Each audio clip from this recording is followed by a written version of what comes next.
వికసిత Telangana double engine సర్కార్ కోసం కార్యకర్తలంతా కష్టపడి పనిచేయాలని రాష్ట్ర బీజేపీ అధ్యక్షుడు రామచంద్రరావు పిలుపునిచ్చారు. కార్యకర్తల ఆశీర్వాదంతోనే తాను అధ్యక్ష పదవి చేపట్టానని అన్నారు. తెలంగాణ ప్రజలు బీజేపీ వైపు చూస్తున్నారని అన్నారు.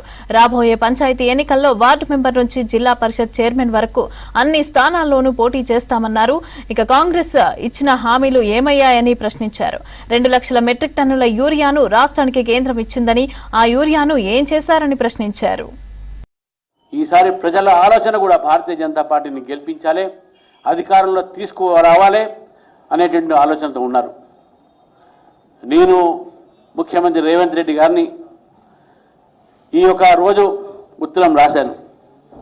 వారు చేసినటువంటి ఒక వాగ్దానాలు గతంలో ఎన్నికల సమయంలో మేనిఫెస్టో తీసుకొచ్చి ప్రజలను తప్పుదారి పట్టించి ప్రజలకు అనేకమైన వాగ్దానాలు చేసి, రైతులకు వాగ్దానం చేసి, విద్యార్థులకు వాగ్దానం చేసి, 6 గ్యారంటీలు చెప్పి 420 వాగ్దానాలు చేసి ఏం చేసింది ఈరోజు ఈ కాంగ్రెస్ ప్రభుత్వం అని చెప్పేసి నేను ప్రజలు ముందు ఈ యొక్క ప్రభుత్వాన్ని అడుగుతున్నాను. ఈరోజు కొత్త నాటకం పెడుతున్నారు.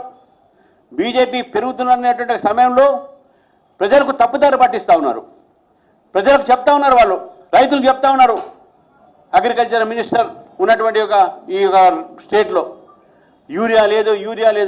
ఈ యూరియా సంబంధించినటువంటి ఏదైతే కొరత అని చెప్తా ఉన్నారో, మీ ఇప్పటికే 2 లక్షల టన్నులు ఎక్కువ యూరియా ఇచ్చినటువంటి ఒక విషయాన్ని ఈరోజు మీ ద్వారా మేము ప్రజలకు చెప్తా ఉన్నాను. రైతులను తప్పుదారి పట్టిస్తూ ఉన్నారు. రైతులకు సరైన సమాచారం ఇవ్వట్లేదు. దీనిపైన మీరు చర్చకు సిద్ధం అంటే భారతీయ జనతా పార్టీ దీనిపైన చర్చకు సిద్ధం ఉంది.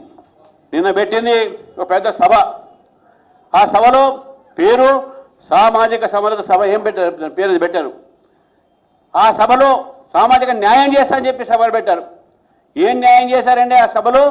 మోదీని మాత్రమే తిట్టారు, ఆర్ఎస్ఎస్ని తిట్టారు, బీజేపీని తిట్టారు. అదా మీ సామాజిక న్యాయం? మీరు పెట్టిన సభ ఏంది? మీరు మాట్లాడిన మాటలేంది?